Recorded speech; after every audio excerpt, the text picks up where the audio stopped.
الحمد لله الحمد لله الذي هدانا لهذا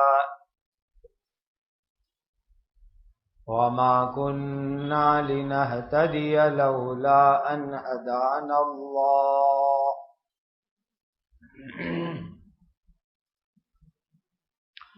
أشهد أن لا إله إلا الله وحده لا شريك له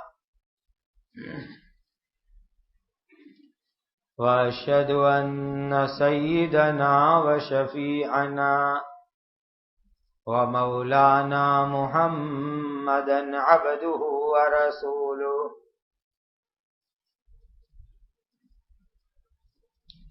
صلوات الله تبارك وتعالى عليه وعلى آله وأصحابه وذرياته وأهل بيته وأهل طاعته وبارك وسلم تسليما كثيرا كثيرا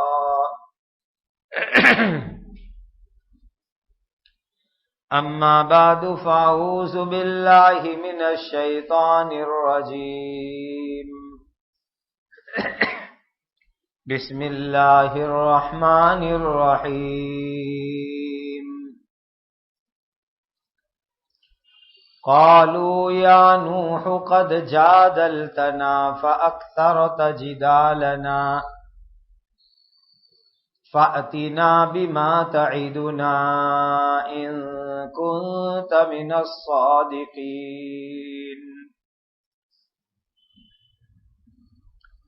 یہ سورہ ہود کی 32 نمبر کی آیت کریمہ ہیں. اللہ تعالی کے پاک ارشاد کا خلاصہ ہے. حضرت نوح علیہ السلام کی قوم کے لوگوں نے کہا اے نوح پکی بات یہ ہے کہ تم نے ہم سے بحث کر لی، سو تم نے ہم سے بہت بحث کر لی،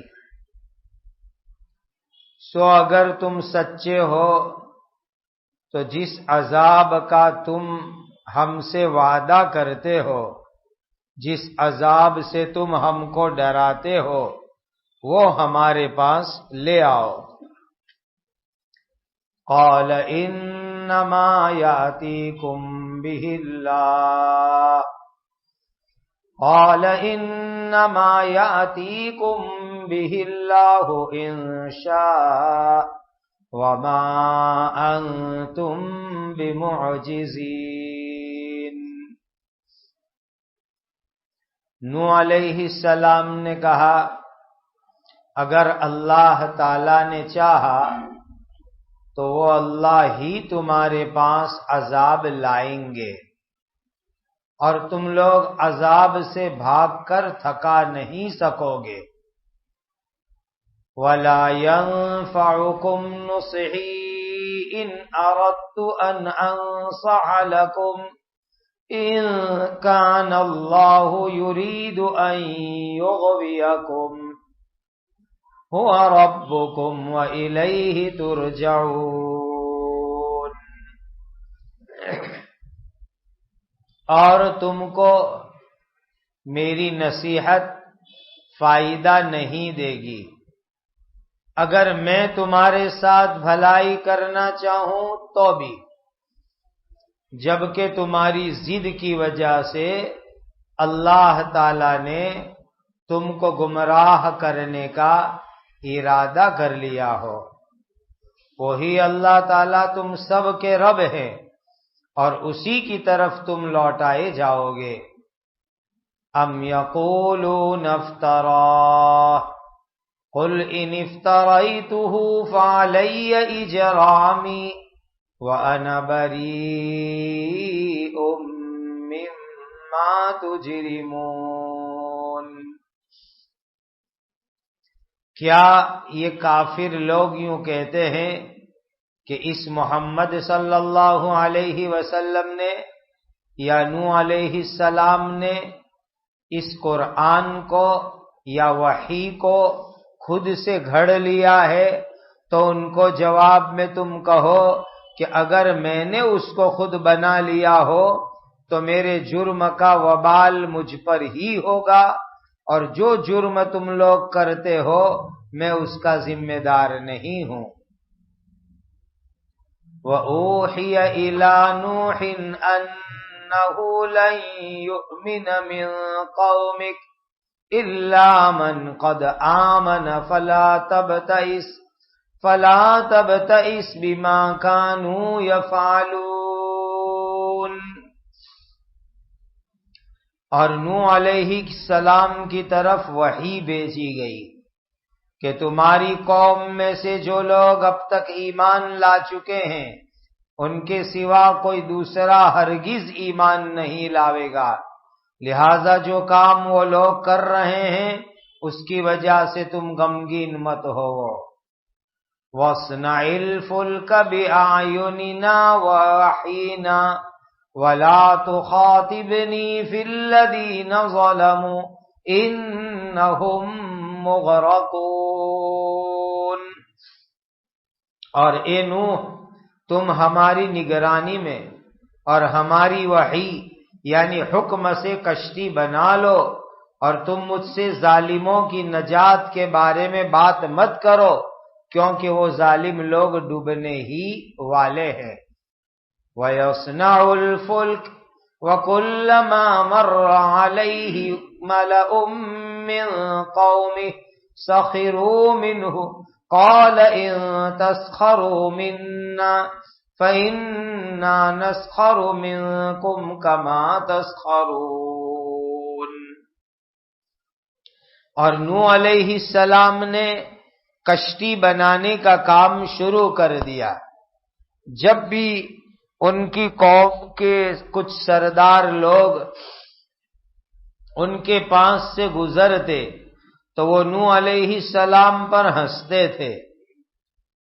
نوح علیہ السلام نے کہا اگر تم ہم پر ہنستے ہو، ہمارا مذاق اڑاتے ہو، تو یقیناً ہم بھی ایک دن تم پر ہنسیں گے جس طرح تم آج ہم پر ہنس رہے ہو۔ گزشتہ مجلس سے حضرت نوح علیہ السلام کا قصہ شروع ہوا۔ کہتے ہیں کہ حضرت نوح علیہ السلام بہت روتے تھے اللہ کے سامنے، اور رونے کو عربی میں نوحہ کرنا کہتے ہیں۔ اس پر سے آپ کا نام نوح بن گیا ہے۔ اور ہر اللہ کا نیک بندہ اللہ کے سامنے رونے والا ہوتا ہے۔ اپنے گناہ کو یاد کر کے رونا یہ اللہ کو بہت پسند ہے۔ اللہ کے ڈر سے رونا یہ اللہ کو بہت پسند ہے۔ اللہ کی محبت میں رونا یہ اللہ کو بہت پسند ہے۔ اپنی امت کی فکر میں رونا، ان کے ایمان کے لیے رونا یہ اللہ کو بہت پسند ہے۔ تو حضرت نوح علیہ السلام اللہ کے سامنے بہت روتے تھے، اور بات بھی ایسی تھی کہ تقریباً 950 برس آپ نے لوگوں کو ایمان سکھلانے کا کام کیا۔ آج ہم لوگ کوئی 40 دن ایمان سیکھنے سکھانے میں جاتا ہے، کوئی 4 مہینے ایمان سیکھنے سکھانے میں جاتا ہے، کوئی 3 دن ایمان سیکھنے سکھانے کے لیے جاتا ہے۔ یہاں تو 950 برس کی بات تھی کہ اللہ نے نوح علیہ السلام کو بڑی لمبی عمر عطا فرمائی۔ 1000 سے زیادہ سال کی آپ کی عمر مبارک ہوئی، اور تقریباً 950 برس اللہ کے بندوں کو ایمان سکھلانے کا کام کیا۔ اس زمانے میں لوگ بت پرستی کرتے تھے، یعنی اپنے ہاتھ سے پتھر میں سے جو بت بناتے تھے اسی کے سامنے وہ لوگ سجدہ کرتے تھے، ایک اللہ کی عبادت نہیں کرتے تھے اور بت کے سامنے سجدہ کرتے تھے۔ حضرت نوح علیہ السلام ان کے پاس جاتے، گھر گھر جاتے، محفل میں جاتے، مجمع کے اندر جاتے، اکیلے ملاقات کرتے، ہر طرح لوگوں کو سمجھانے کی آپ کوشش کرتے، لیکن 950 سال کی محنت کے بعد 80 آدمی ایمان لائے۔ اندازہ لگاؤ کہ نبی کو کتنا رنج ہوا ہوگا، نبی کو کتنا غم ہوا ہوگا۔ آپ سمجھا رہے ہیں لیکن لوگ ایمان لانے کے لیے تیار نہیں، نبی کے دشمن ہو جاتے ہیں، نبی کو مارتے تھے، اتنا مارتے تھے حضرت نوح علیہ السلام بے ہوش ہو جاتے تھے۔ جب بے ہوش ہو جاتے تو جاڑی موٹی کمبل جو ہوتی ہے وہ حضرت نوح علیہ السلام پر لپیٹ دیتے تھے اور لپیٹ کے اٹھا کے لا کر کے گھر میں ڈال دیتے تھے۔ وہ یہ سمجھتے تھے کہ نوح کا انتقال ہو گیا، ہم نے ان کی لاش کو لپیٹ کے لا کے گھر میں ڈال دیا، لیکن حضرت نوح علیہ السلام بے ہوش ہوتے، مار کھا کھا کر کے بے ہوش ہو جاتے۔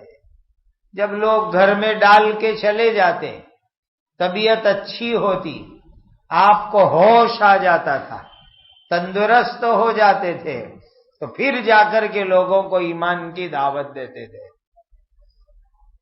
950 برس تک سمجھایا، کہتے بھائی ایمان لاؤ ورنہ اللہ کا عذاب تمہارے اوپر آئے گا۔ تو لوگ مذاق کر دیں، یہ عذاب کیا چیز ہوتی ہے، یہ سزا کیا چیز ہوتی ہے، یہ جہنم کیا چیز ہے، یہ قبر کا عذاب کیا چیز ہے، لوگ مذاق اڑاتے تھے۔ جیسے آج حقیقت میں ہمارے دماغ میں سے اللہ کے عذاب اور سزا کا ڈر ختم ہو گیا۔ ہم مانتے ہیں قبر میں عذاب ہے، جہنم کا عذاب ہے، دنیا میں بھی اللہ کا عذاب آ سکتا ہے، یہ مانتے ضرور ہے، لیکن زندگی ایسی جیتے ہیں کہ لگتا ایسا ہے کہ جیسے اللہ کا عذاب آنے والا نہیں ہے، اللہ کا ڈر نہیں، خدا کا خوف نہیں، خدا سے گھبرانا نہیں، اور زندگی اپنی من مرضی کی گزارنا، آزاد زندگی گزارنا، فری لائف گزارنا، حرام کاموں میں زندگی گزارنا، بس اسی کے اندر یہ انسان لگا ہوا رہتا ہے۔ تو حضرت نوح علیہ السلام نے جب سمجھایا تو لوگ کہنے لگے حضرت آپ اللہ کے عذاب سے ڈراتے ہو کہ عذاب آئے گا، عذاب آئے گا، لاؤ عذاب، دکھاؤ عذاب، کہاں ہے عذاب، لا کے تو دکھاؤ۔ مذاق کرنے لگے۔ جیسے بعض مرتبہ بعض طوفانی بچے ہوتے، وہ استاد کو، ماسٹر جی کو کہتے ہیں کہ آپ مجھ کو مارنے والے تھے نا، سزا دینے والے تھے، بولو کب سزا دیتے ہو، آپ میں ہمت ہو تو سزا کر کے دکھلاؤ۔ کیسے بے دھڑک ہو کر کے بولتے ہیں۔ تو یہ پوری قوم کے لوگ بے دھڑک بول رہے ہیں، اے اللہ کے نبی آپ سچے ہیں کہ عذاب آنے والا ہے تو لاؤ عذاب، کہاں ہے عذاب اللہ تعالیٰ کا؟ تو حضرت نوح علیہ السلام نے فرمایا عذاب تو اللہ لائیں گے، میرے ہاتھ میں عذاب کا بٹن دبانا نہیں ہے کہ اللہ تعالیٰ کے عذاب کے اسٹاک روم، خزانے کا دروازہ میرے بٹن دبانے سے کھل نہیں جائے گا۔ کہ میں جب چاہوں جب بٹن دبا دوں اور اللہ کا عذاب آ جاوے، یہ میرے ہاتھ میں نہیں ہے۔ نبی کے ہاتھ میں اختیار نہیں ہوتا، اللہ نے پورا پاور نبی کو نہیں دیا ہوتا کہ یہ پاور تو اللہ کے ہاتھ میں ہے، اللہ جب چاہیں گے تب عذاب بھیجیں گے، میں عذاب نہیں لا سکتا۔ اور سنو، جب اللہ کا عذاب آئے گا تو تم کہیں بھاگ کے بچ نہیں سکو گے۔ کوئی آپ کے پیچھے مارنے کے لیے دوڑتا ہے، آدمی گھر میں گھس جاوے، دروازہ اندر سے بند کر لے وے، آدمی سورج سے باہر بھاگ جاوے، جنگل میں چلا جاوے، دوسرے شہر میں تھک جا کے چھپ جاوے، لیکن اللہ کا عذاب آوے تو کوئی آدمی چھپ نہیں سکتا، اللہ کی پکڑ سے بچ نہیں سکتا۔ اور بعض مرتبہ ایسا ہوتا ہے، کوئی چور بھاگ رہا ہے، آپ اس کے پیچھے دوڑے، چور آگے بھاگ رہا ہے، آپ پیچھے بھاگ رہے ہیں، آپ تھک گئے دوڑتے دوڑتے، اب آپ کھڑے ہو جائیں گے، او چور چلا، میری چیز چوری کر کے چلا، لیکن آپ اس کے پیچھے نہیں جا سکتے، کیوں؟ آپ تھک گئے۔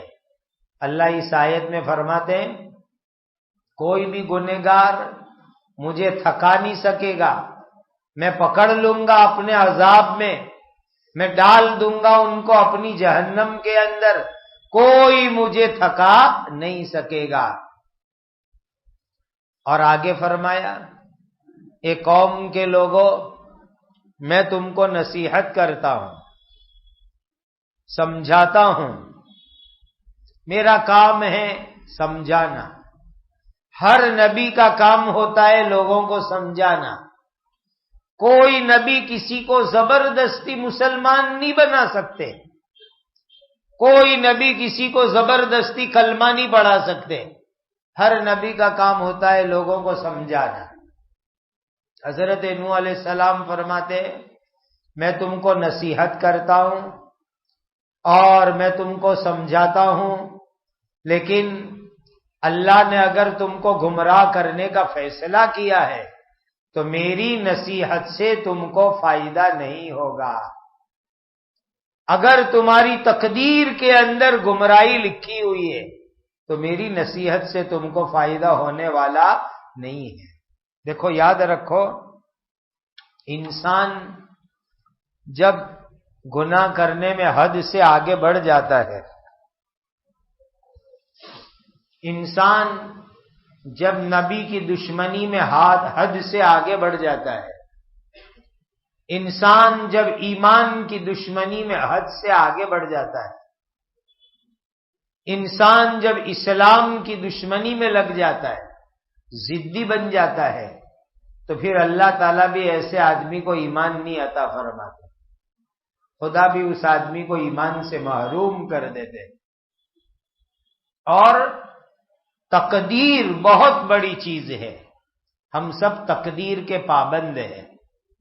اس دنیا میں آنے سے پہلے ہر ایک کی تقدیر اللہ نے لکھ دی، جس کی تقدیر میں ایمان ہے وہ ایمان لائے گا، جس کی تقدیر کے اندر گمراہ ہونا ہے، غلط راستے پر جانا ہے، بھٹکنا ہے، وہ آدمی غلط راستے پر جائے گا، بھٹک جائے گا، گمراہ ہو جائے گا۔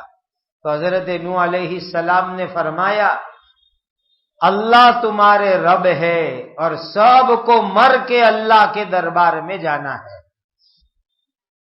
پھر ان لوگوں کی ایک بڑی بری بات کیا تھی، وہ یوں کہتے تھے کہ حضرت آپ کہتے ہو کہ آپ اللہ کے نبی ہو، آپ اللہ کے نبی نہیں ہو، آپ اللہ کے نبی نہیں ہو، اگر آپ جو ہے اللہ کے نبی ہوتے تو آپ کے ساتھ فرشتے ہوتے آجو باجو، آپ کے ہاتھ میں دولت کے خزانے ہوتے، آپ اللہ کے نبی نہیں ہو، آپ جھوٹ بولتے ہو کہ آپ اللہ کے نبی ہو۔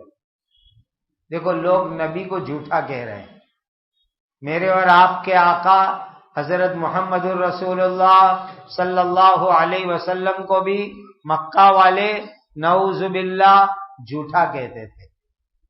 تو کہنے لگے کہ حضرت آپ جھوٹ کہتے ہو، اللہ نے آپ پر کوئی وحی نہیں بھیجی، آپ خود جو ہے اپنے آپ کو رسول کہتے ہو، آپ بناوٹی آدمی ہو۔ تو حضرت نوح علیہ السلام نے فرمایا اگر میں جھوٹا ہوں، میں بناوٹی ہوں، تو اس کا عذاب میرے پر آئے گا، مجھ کو سزا بھگتنی پڑے گی۔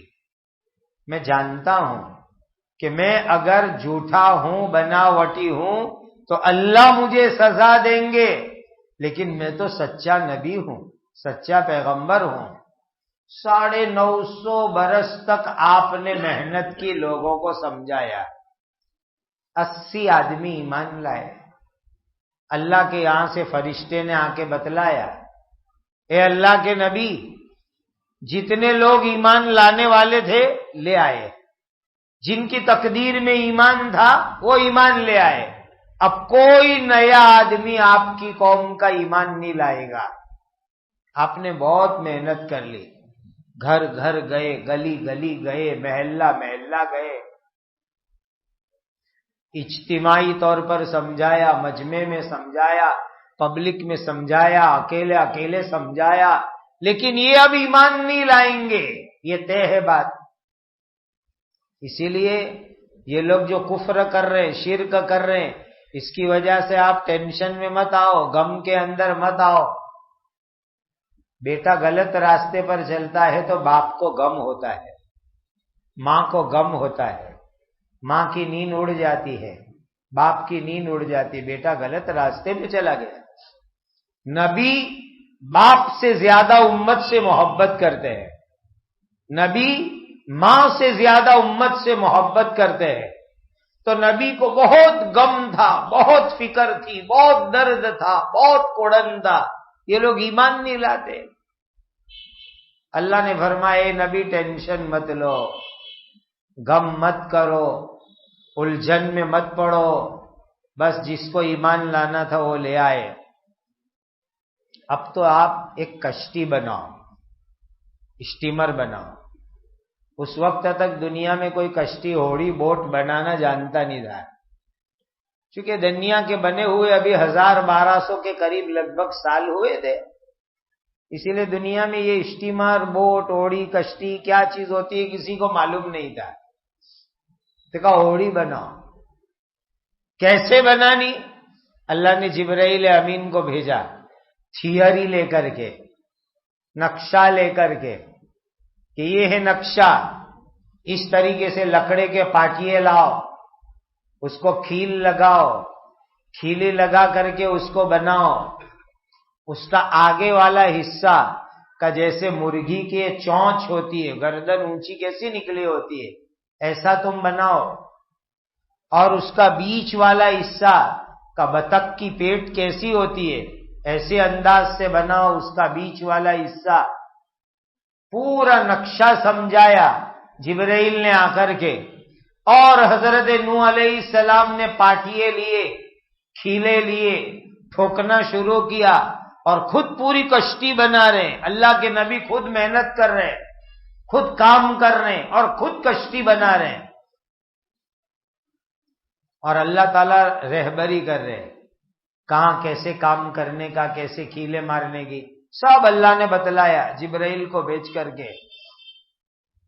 اب ہوتا یہ کہ عراق کا جنگل، ریتی ریتی سب جگہ، پہاڑ، لوگ مذاق اڑاتے، بڑے بڑے لوگ، سردار لوگ، لیڈر لوگ وہاں سے گزرتے، کنو یہ کیا بنانے بیٹھے، یہ نئی چیز کیا بنا رہے ہو، یہ کشتی کیا ہوتی ہے، یہ کائی کو بنا رہے ہو، یہ ٹائم پاس کائی کو کرتے ہو، فالتو محنت کائی کو کرتے، یہ سب کیا کر رہے ہو، لوگ مذاق اڑاتے حضرت نوح علیہ السلام کی۔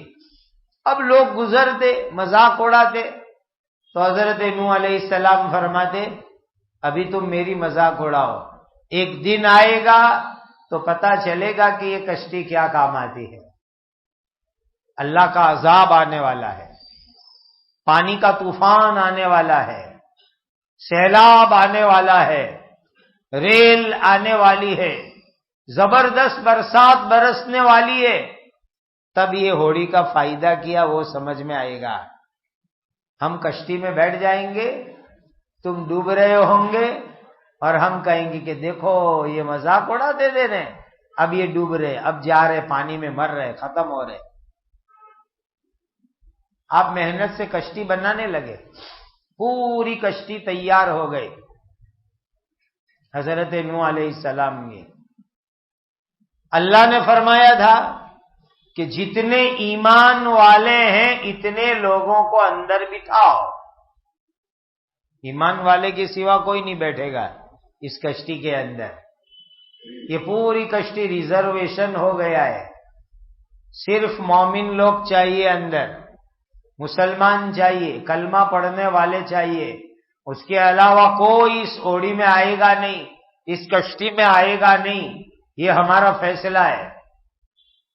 اور اللہ نے فرمایا اے نوح تم ہمارے نبی ہو، ہمارے پیغمبر ہو، لیکن جب ہمارا عذاب آئے تو کسی کافر کے لیے تم سفارش کرنے مت آنا کہ اللہ یہ میرا دوست ہے، پہچان والا ہے، میرا گھر کا ہے، میری فیملی کا ہے، میرے کٹمب کا ہے، لہذا اس کو بھی ذرا کشتی میں بیٹھنے کی پرمیشن دے دو نا۔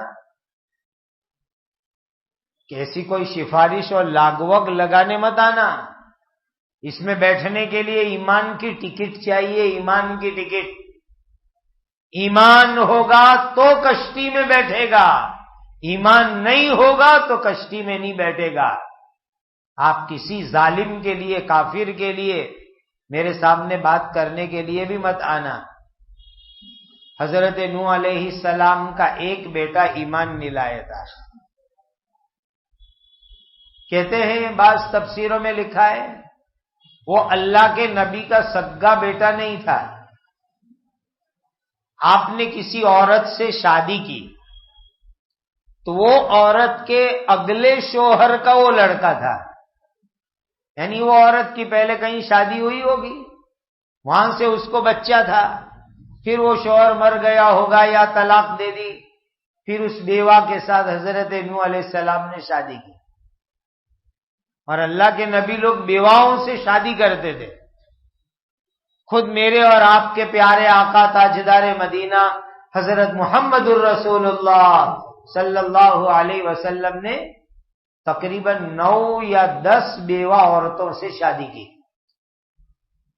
جن کے شوہر انتقال کر گئے، شوہر نے طلاق دے دی، جن کا کوئی سہارا نہیں، جن کا کوئی پوچھنے والا نہیں، ایسی بیوہ 9-10 عورتوں سے حضرت نبی کریم صلی اللہ علیہ وسلم نے نکاح کیا، صرف ایک کنواری عورت سے حضور نے نکاح کیا۔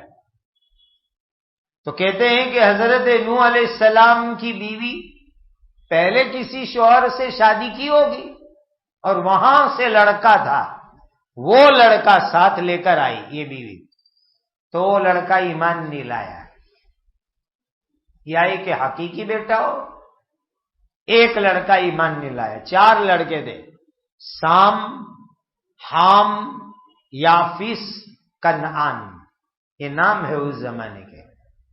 3 بیٹے ایمان لائے، سام ایمان لائے، حام ایمان لائے، یافس ایمان لائے، چوتھا بیٹا جس کا نام کنعان تھا وہ ایمان نہیں لایا۔ اب ظاہر ہے کہ طوفان آئے گا، سیلاب آئے گا، ریل آئے گی، بارش برسے گی، اللہ کا عذاب آئے گا۔ حضرت نوح علیہ السلام فیملی کے ساتھ، ایمان والوں کے ساتھ کشتی میں بیٹھیں گے تو بیٹے کی محبت تو باپ کے دل میں آئے گی۔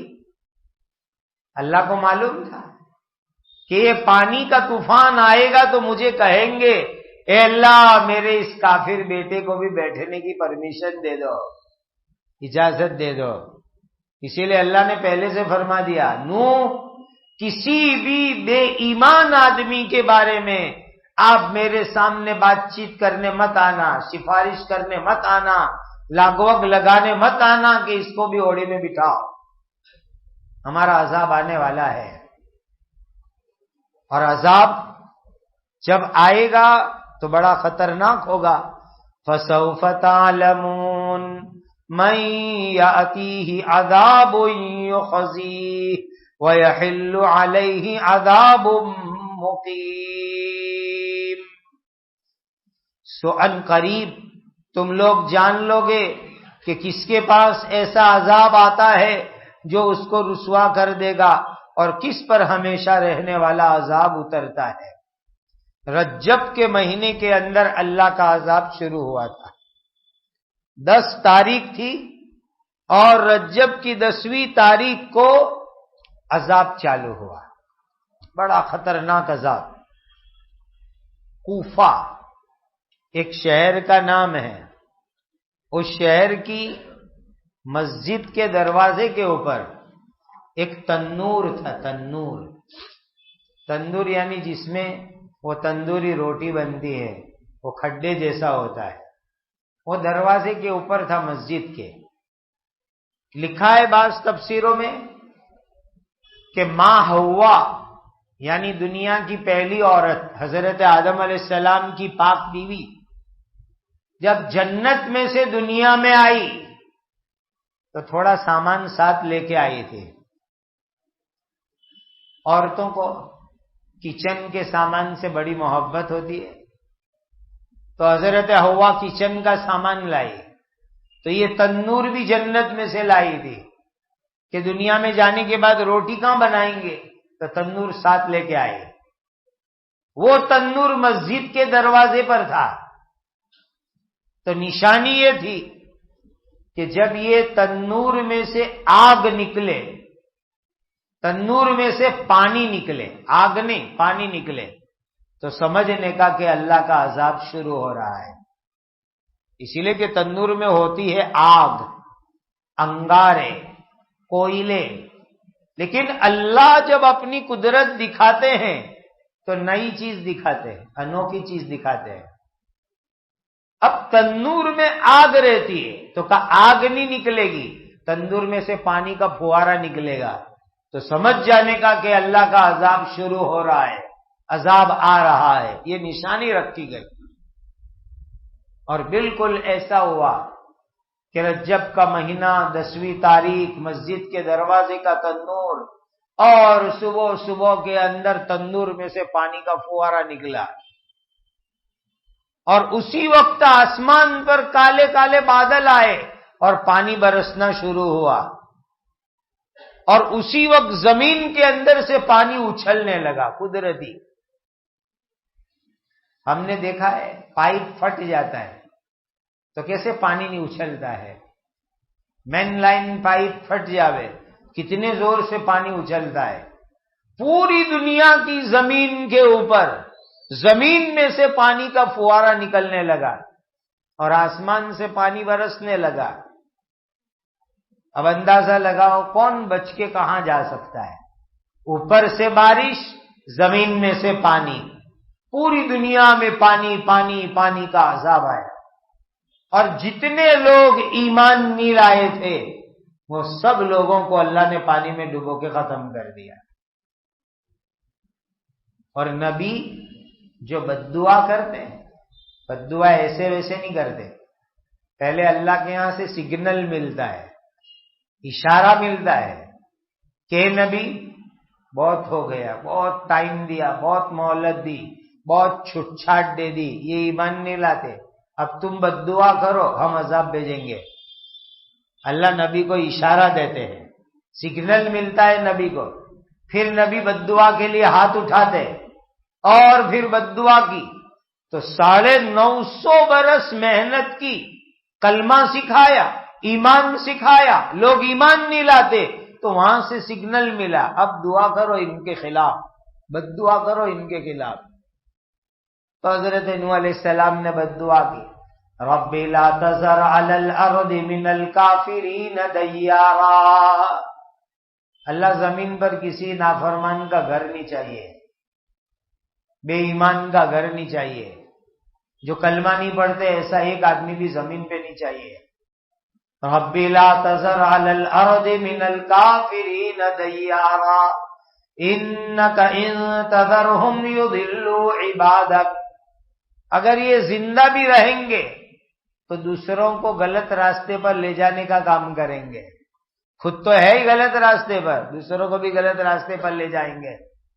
وَلَا يَلِدُوا إِلَّا فَاجِرًا كَفَّارًا، اور ان کی اولاد جو ہوگی، ان کے گھر میں جو بیٹے بیٹی پیدا ہوں گے، نعوذ باللہ وہ بھی کافر اور نافرمان پیدا ہوں گے۔ اسی لیے اللہ عذاب بھیجو۔ آیا اللہ کا عذاب رجب کی 10ویں تاریخ سے، اور جتنے بھی لوگ نبی کے دشمن سب پانی کے عذاب میں ڈوبو کے ختم۔ جتنے لوگ بھی ایمان نہیں لائے سب لوگوں کو اللہ نے عذاب میں ڈوبو کر کے ختم کر دیا۔ یہ خدا کی قدرت ہے، اللہ کی طاقت ہے، اللہ کی شان ہے۔ اللہ تعالیٰ ایمان نہ لانے والوں کو دنیا میں بھی سزا دے سکتے ہیں۔ جو اللہ کی نافرمانی کرے، ایمان نہ لاوے، نبی کو ستاوے، نبی کو پریشان کرے، اللہ ان کو دنیا میں بھی عذاب دے سکتے ہیں۔ اسی لیے آج کے حالات میں بس ہمیں توبہ کرنی ہے اللہ سے۔ اللہ جو گناہ ہوئے ہو رہے معاف کر دیجئے، اور گناہ سے اپنے آپ کو بچا بچا کے زندگی گزارنا ہے۔ گناہ سے معافی مانگنی، گناہ چھوڑنا، گناہ سے اپنے آپ کو بچانا، تو یہ عذاب کا ماحول ختم ہوگا۔ ہم کو جو دکھ رہا ہے تکلیف تکلیف، مصیبت مصیبت، عذاب عذاب، الجھن الجھن، یہ ختم ہو جائے گا انشاءاللہ۔ انسان اللہ کے سامنے روئے، معافی مانگے، توبہ کرے۔ اللہ ہم سب کو اس کی توفیق اور سعادت عطا فرمائے۔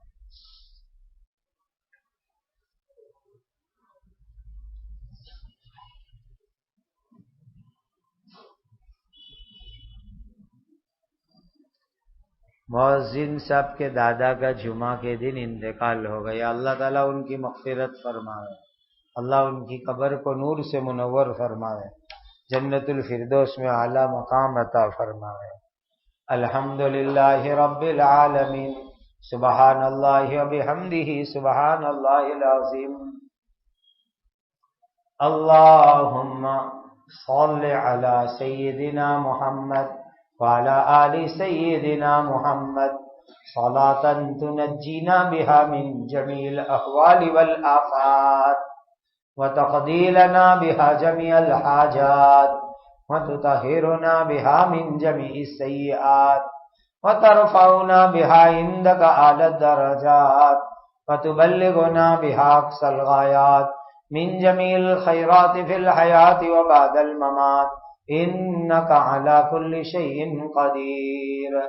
اللهم صل صلاة كاملة وسلم سلاما تاما على سيدنا محمد، تنحل به العقد وتنفرج به الكرب وتقضى به الحوائج وتنال به الرغائب ويستسقى الغمام بوجهه الكريم، وعلى آله وصحبه في كل لمحة ونفس بعدد كل معلوم لك، یا ذا الجلال والإکرام، یا ذا الجلال والإکرام، یا ذا الجلال والإکرام، یا ارحم الراحمین، یا ارحم الراحمین، یا ارحم الراحمین، وإلہکم الہ واحد لا الہ الا هو الرحمن الرحیم۔